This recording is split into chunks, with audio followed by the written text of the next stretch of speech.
Palmolive Soap, your beauty hope, and Luster Cream Shampoo for soft, glamorous, caressable hair bring you Our Miss Brooks, starring Eve Arden.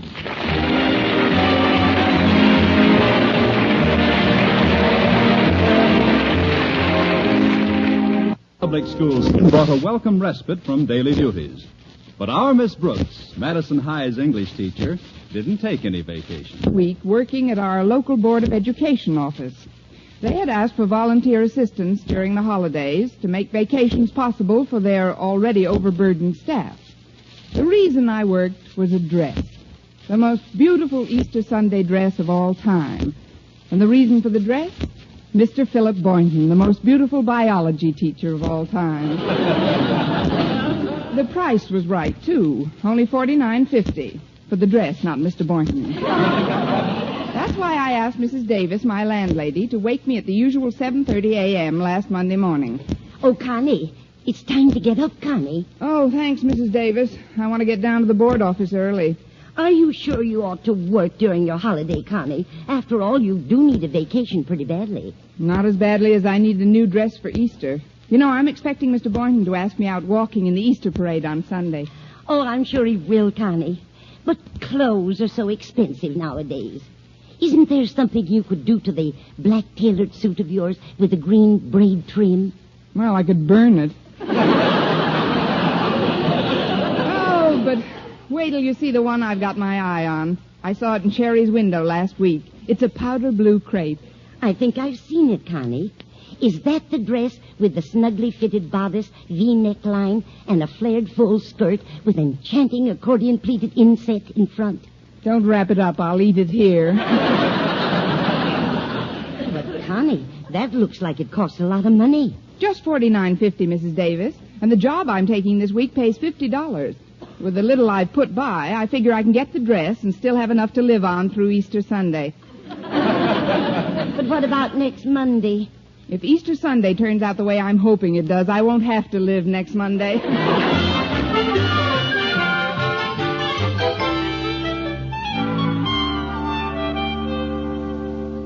As the personnel manager of the board, I'd like to extend a cordial invitation, Miss Brooks. Oh, thank you, Mr. Gleason. I've been looking forward to working here. Should be a complete change for me. All new faces. We're very grateful for the fact that you offered your services during this holiday week. In fact, what we at the board feel is hard to put into words. Well, then why not put it into an envelope? I mean, there is a salary attached to this position. Of course, Miss Brooks. The job pays $50. Is that all right? Oh, that's more than all right, Mr. Gleason. Well, if that's the case, we could... It's just 50 cents more than's all right. Now, if you'd give me some idea of my duties... I am not in charge of your department, Miss Brooks, but I'd like to caution you about the boss you will have. He's rather an exacting type of person. Now, I'll call our office boy, and he'll show you where to find your new boss. Boy? Boy. Here I am, Mr. Gleason. Right on the job and raring to go.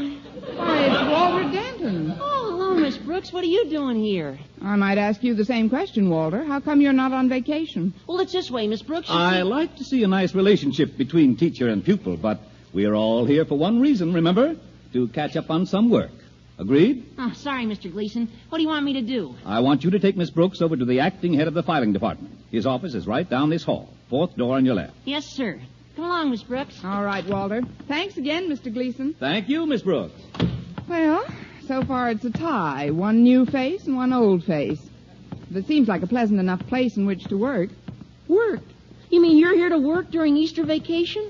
But why? I asked you first. Why are you working? Well, that's simple. I'm working to get some new clothes. After all, I can't drape my clever carcass in a sharp set of threads without I nailed some extra veil. Now, why are you here? Same reason. I can't hang any snazzy rags on my chic shape without I bag some extra swag, too. Oh, I'm really on a vacation. Say, who is this new boss I'm working for, Walter? Well, I don't know, Miss Brooks. He's one of us extra helpers, but he didn't get down yet this morning. Here's his office. Let's go in. It's a pretty nice office. Could use a little air, though. I think I'll open the window for my new boss. Nice view, isn't it? Yes, indeed. Say, that's very interesting. I've never had such a close look at the ventilator in a Chinese restaurant. I sure hope your your boss here is easier on you than old Napoleon is. Napoleon? Yeah, that's what we call our beloved principal sometimes. That is when Harriet Conklin isn't around. She doesn't like us to call her father Napoleon. She says that beneath his gruff exterior, Mr. Conklin isn't tough at all. Believe me, Walter, beneath his gruff exterior, Mr. Conklin makes Napoleon look like Anita Louise. Oh, but I'm not going to worry about him. Every Napoleon has his Waterloo. And I sometimes think you're mine, Miss Brooks. Mr. Conklin! Oh, I didn't hear you come in. That is, what makes you say a thing like that? I eavesdropped. Very unreasonable of me, isn't it? I hope I haven't wounded you, Miss Brooks. Not wounded, sire. And smiling, the boy fell dead. We were just chatting about French history, Mr. Conklin. Quiet. Yes, sire. Yes, sir. So, my reward for working during the holidays is to be a staff composed of one of my most difficult year-round problem teachers and this. You better run along now, Walter. I'll talk to you later. Okay, Miss Brooks. And I wish you wouldn't be too strict with her, Mr. Conklin. After all, this is vacation. Get out. Yes, sir. Now then, Miss Brooks, I'll be brief. This is a holiday, and we are volunteering our services. However, there is financial compensation. Even I will receive some payment for the work I do this week. And where there is payment, Miss Brooks, there must be value received. Oh, don't worry about that, Mr. Conklin. I know you'll do a grand job.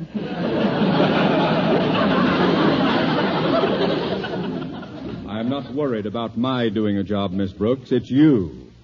I expect you to conduct yourself here with the same enterprise, concentration, and serious-minded effort that you put into your... No. It had better be more than that. Now, if you'll just step down the hall, my secretary will show you the filing room. Yes, sir. Oh, before I go, Mr. Conklin, would you mind telling me why you're working this week? Not at all, Miss Brooks. I'm working to acquire a new Easter outfit for myself.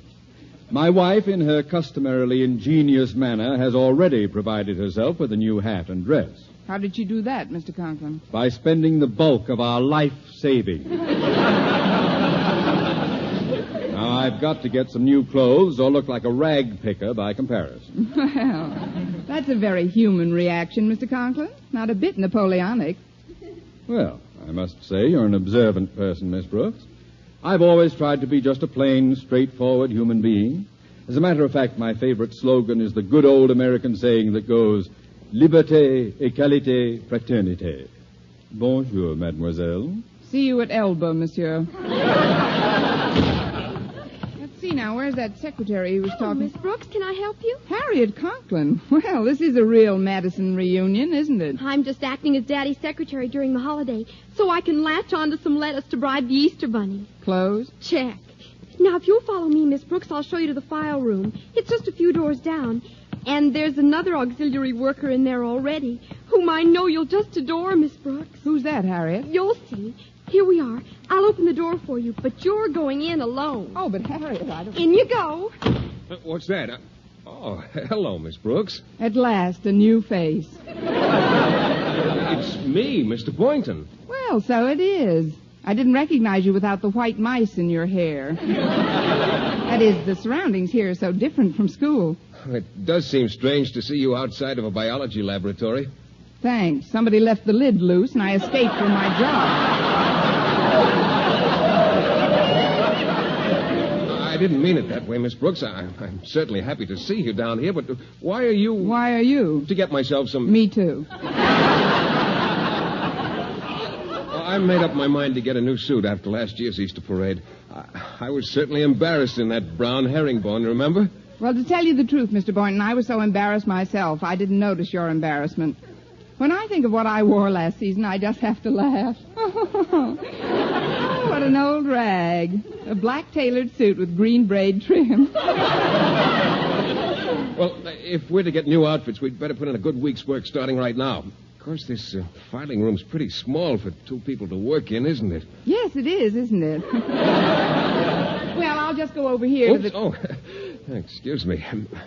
Gosh, every time we turn around, we're going to bump into each other. Mr. Boynton, Yes, Miss Brooks? first one who stops turning is a sissy.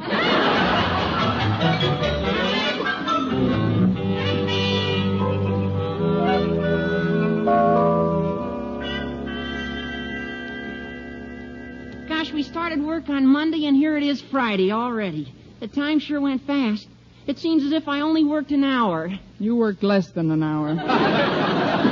Here's the pay window, Miss Brooks. You can get in line right behind Walter and me. Thanks, Harriet. Keep the line moving, please. Next. Oh, that's me, Mr. Gleason. Denton Walter. Here's your check, Denton Walter. Happy Easter. Thank you, sir. I'm next. Brooks, Constance. Brooks Constance. Here you are, Brooks Constance. Happy Easter. Thank you. Easter happy to you, Gleason mister. Now, let's see now. With this $50, I can... Oh, wait a minute. Excuse me, Mr. Gleason. Was something wrong, Miss Brooks? Why, yes, this check is for $37.50. I thought I was to receive $50. Deductions, Miss Brooks. Withholding tax, Social Security, unemployment. Then, of course, there's the $5 contribution, which all volunteer workers at the Board of Education must make to the pension fund for old teachers. Pension fund for... Mr. Gleason, Yes, Miss Brooks? give me mine now. I just aged 30 years.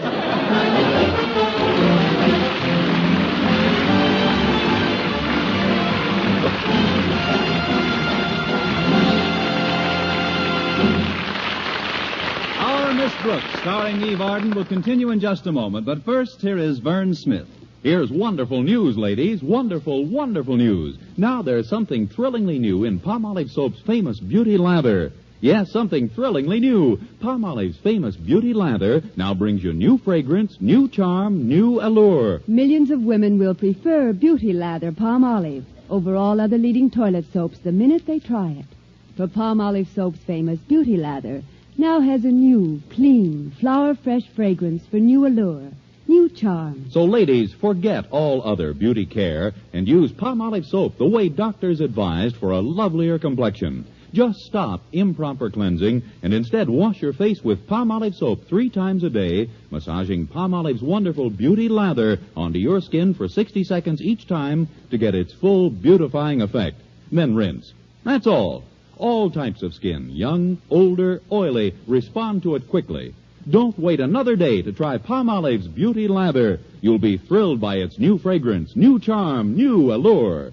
Thrilled again by the fresher, brighter complexion doctors prove may soon be yours. For new loveliness all over, use big bath-size Palmolive in tub or shower.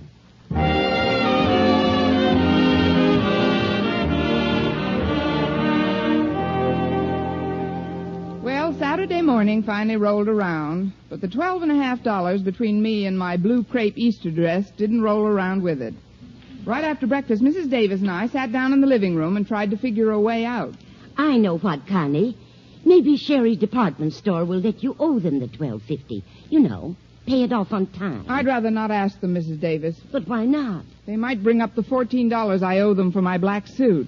I'd be happy to loan you the money myself, Connie, but honestly, I haven't got it. Oh, I wouldn't think of accepting a loan from you, Mrs. Davis, inasmuch as you haven't got it. I've got just enough petty cash left to buy the things we'll need for tomorrow's Easter party. Party? Yes, didn't I tell you? I've asked some of our friends in for a little egg hunt and Easter luncheon. I'm going out to get the eggs and coloring in a few minutes. Sounds like fun. I'm going to write the names of all my favorite people on the eggs and hide them individually. But there are 2 names which I'm going to hide right next to each other. Guess which ones, Connie? Mr. Boynton and myself? No, Lum and Abner.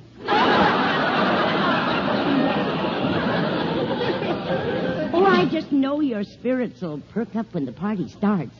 I've asked several of our mutual friends, the Conklins, Walter Denton, your fellow English teacher, Miss Enright, Mr. Boynton. Please, Mrs. Davis, even in conversation, you shouldn't put Miss Enright so close to Mr. Boynton. You don't have to worry about Miss Esther Boynton at all. What to do is convince Mr. Boynton. Miss Enright has a lot of nice qualities. Well, I'd like to find them, but that far down, You know, the worst of it is, she'll probably be while I sit around in that black sack of mine. Even Mr. Boynton's getting a new suit to replace his brown herringbone. You mustn't give up hope, Connie. We'll think of some way to get you that new dress. Who knows? The Easter Bunny may stop by and drop it right into your lap. Well, I'm going to the market now, dear. All right, Mrs. Davis. What are you going to do? What can I do? I'll just sit here and make a lap.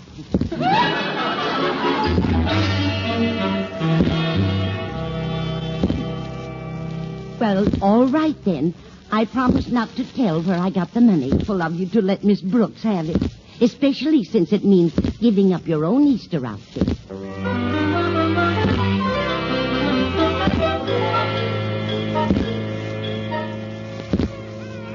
Oh, rocking chairs got me, cane by my side.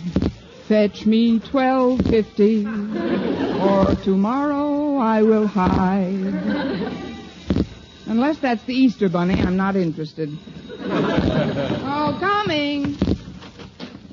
Well, if it isn't Miss Enright. Good morning, Miss Brooks. I hope I didn't awaken you. Awaken me? Awaken you. Awaken me? Awaken you. Awaken me? Get enough. I hope I didn't get enough beauty naps. Time. You to remember that. Aren't you... Well, aren't you going to ask me in, Miss Brooks? Let's go into the living room. Let's go into the living room. Let's go into the living room. Sit down, Miss Enright. Thank you, dear. There comes you. Rickety old thing, isn't it? Rickety old thing, isn't it? Now, look here, Miss I Enright. just came by to lend a hand with the arrangements for tomorrow's Easter party. Who? I mean, that was very nice of you. But Mrs. Davis will be. Oh. Well, I assume you've got your Easter outfit all set. Oh, yes. Except for a few odds and ends I can pick up this afternoon. Trouble. My dress alone cost over $100. Money. Oh, I didn't buy it out of my salary. Papa, Bill? Can your papa help you out with your name? But you'll love my name. But you'll love ash drape over the hips. Oh. A bustle on you? Yes. What's wrong with my wearing a bustle? Nothing, darling, but isn't that like carrying coals to Newcastle? If that's how my friendly overtures are received, I'll just be running along. See you to the door, Miss Enright? No, thanks, Miss Brooks. You'd better stay in your rocker and exercise your wits. Goodbye, darling. I don't care what she wears. If I were Mr. Boynton, I'd ask me out instead of her any day.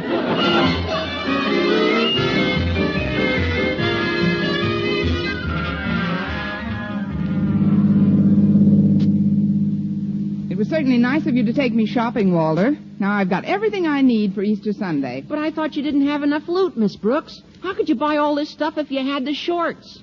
The shorts? Oh, not enough money. Well, Mrs. Davis came home a few hours ago and handed me an envelope with $25 in it. $12.50 more than I needed. $25? Where'd she get it? She wouldn't tell me. She said she was sworn to secrecy. Well, you know what I always say. Never look a gift bunny in the mouth. What did you buy with the dough? Just a hat and dress. What kind? Well, it's a powder blue sheer crepe with a snugly fitted bodice, V-shaped neckline, cut rather low, with an accordion pleated inset in the front. And what kind of a dress did you get?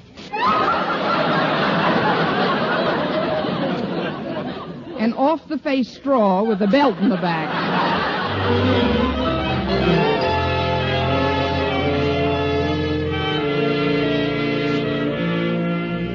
And to the girl I'm taking to the Easter parade.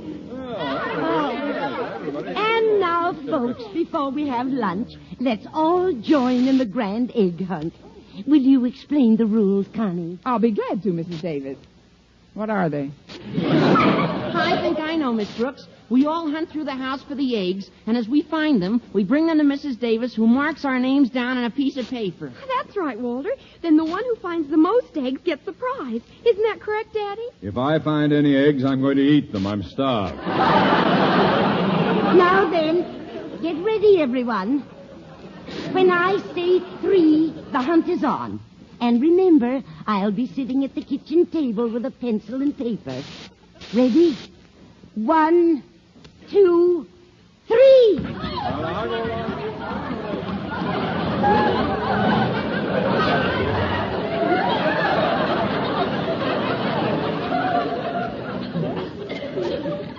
Brooks, Yes, Walter? could you give me a hint where some of the eggs might be hidden? Have you tried looking in Miss Enright's bustle? She's got enough room back there to hide the hens that laid them. That bustle certainly is a scream. Confidentially, Miss Brooks, your new Easter gown is much prettier than Miss Enright's. Well, thank you, Walter. It's such a beautiful shade of blue. And those pleats are really a smash. And I'm not just talking this way because you're an English teacher and that's a subject which I'm not completely at home in always, and I'm afraid maybe I'll flunk in. Without any such axes to grind, Miss Brooks, you're gorgeous. Keep talking that way, Walter, and you ain't never gonna flunk. I really mean it, Miss Brooks. When Mr. Boynton gets here and sees you in that outfit, I'll bet he jumps right out of his skin. You better not. Miss Enright will jump right into it. I wonder what's keeping Mr. Boynton. He should have been here by now. I gather that from Miss Enright's attitude. Half the morning she's been facing the door in a running position. Well, I'd better join the happy egg hunters. Would you excuse me, Miss Brooks? Certainly, Walter. Good luck. Well, hello, Miss Brooks. I see the egg you're hunting for hasn't rolled in yet. If you're referring to Mr. Boynton, Miss Enright, I'm not a bit worried about missing him. The minute your quarry makes an appearance, I'm sure your bustle will come to a point. Miss Brooks, let's let bygones be bygones, at least for a little while. May I compliment you on your gown? Oh, please do. It's lovely. Well, don't puff up like a powder pigeon. I merely said the gown was lovely. The regrettable fact remains that no matter how lovely the gown we wear, some of us still manage to make it look like the bag it came in. that does it. You have just bygones your last bygone. You're just full of bon mots, aren't you? Oh, that last gem just killed me. Well, you've still got 8 lives to go. Now then, try looking in the back of the house, folks. They must be someplace. What's the trouble, Mrs. Davis? Oh, they've only found half of the dozen eggs I hid, Connie. They can't seem to find any of the others. Not even Lum and Abner, the two I hid together. Oh, well, why don't you give them some hints, Mrs. Davis? I can't.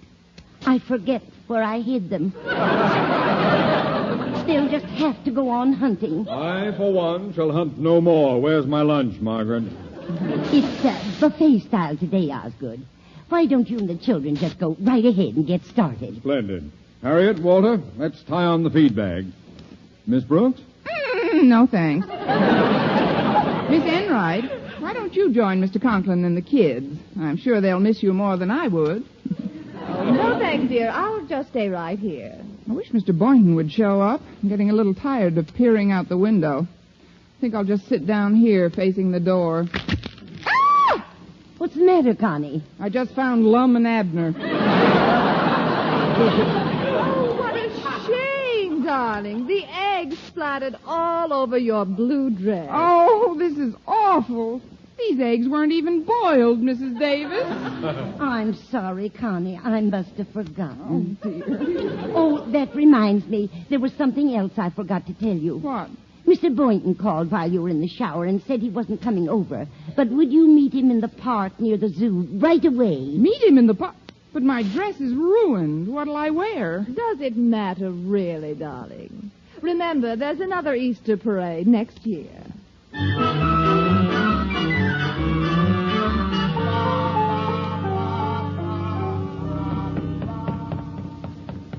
Oh, I'm sorry I'm late, Mr. Boynton, but Mrs. Davis didn't give me your message until a few minutes ago. Well, that's all right, Miss Brooks. We got the whole day ahead of us. You see, the reason I didn't come to the house was, well, I knew everyone would be all dressed up, and frankly, I was a little self-conscious about my appearance. Your appearance? You should have seen what happened to me. No, you shouldn't have. Well, here I am. And you look wonderful, Miss Brooks. I know you work most of the time, but like I told Mrs. Davis yesterday, that week away from school did you a lot of good. Mrs. Davis?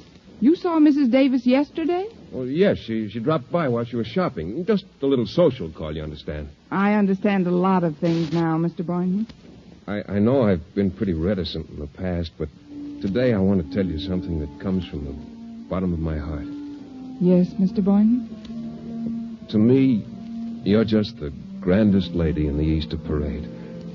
That new black suit with the green trim is a knockout. A knockout? You know, I think you mean that. Mr. Boynton, may I tell you something? What's that, Miss Brooks? You're the grandest Easter bunny that ever wore a brown herringbone suit.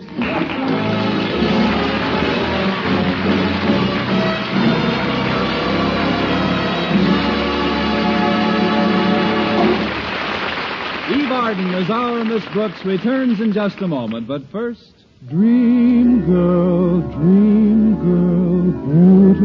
luster cream girl. Tonight, show him how much lovelier your hair can look after a Luster Cream shampoo. Only Luster Cream brings you Kay Daumit's magic formula blend of secret ingredients plus gentle lanolin. Gives loveliness lather even in hardest water. Glamorizes your hair as you wash it.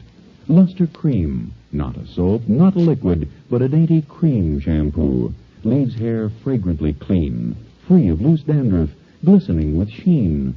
Soft, manageable, gives new beauty to all hairdos or permanents. 4-ounce jar, $1. Smaller sizes, either tubes or jars. Tonight, try Luster Cream shampoo and be a... Dream girl, beautiful luster cream girl. You owe your crowning glory to a luster cream shampoo. And now, once again, here is our Miss Brooks. Well, the Easter parade was a big success.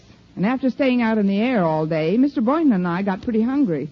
So as soon as we got home, we headed right for the kitchen. Oh, I don't want you to go to any trouble, Miss Brooks. Oh, no trouble at all, Mr. Boynton. There must be something left from the luncheon. Oh, can I do anything to help? No, thanks. You just sit down, and I'll tell you all about the egg hunt. Okay, I'll sit right here. What's that? Mr. Boynton. Yes? How do you want your pants, fried or scrambled? Next week, tune into another Our Miss Brooks show brought to you by Palmolive Soap, your beauty hope, and Luster Cream Shampoo for soft, glamorous, caressable hair. Our Miss Brooks, starring Eve Arden, is produced by Larry Burns, written and directed by Al Lewis, with music by Wilbur Hatch. Mr. Boynton is played by Jeff Chandler, Mr. Conklin by Gail Gordon. Others in tonight's cast were Jane Morgan, Dick Crenna, Gloria McMillan, Mary Jane Croft, and Ed Begley.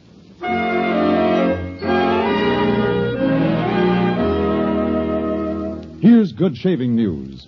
3 men out of every 4 can get more comfortable, actually smoother shaves with Palmolive Brushless Shaving Cream. This is not just a claim. Here's the proof. 1,297 men tried the Palmolive Brushless way to shave described on the tube. And no matter how they shaved before, 3 men out of every 4 got more comfortable, actually smoother shaves. Try Palmolive Brushless yourself. See if you don't get more comfortable, actually smoother shaves the proved Palmolive Brushless way. For mystery liberally sprinkled with laughs, listen to Mr. and Mrs. North, the exciting, fun-packed adventures of an amateur detective and his beautiful wife. Tune in Tuesday evenings over most of these same stations. And be with us again next week at this same time for another comedy episode of Our Miss Brooks. Bob Lamont speaking. Now stay tuned for Welcome Back Baseball, which follows over most of these same stations. This is CBS, the Columbia Broadcasting System.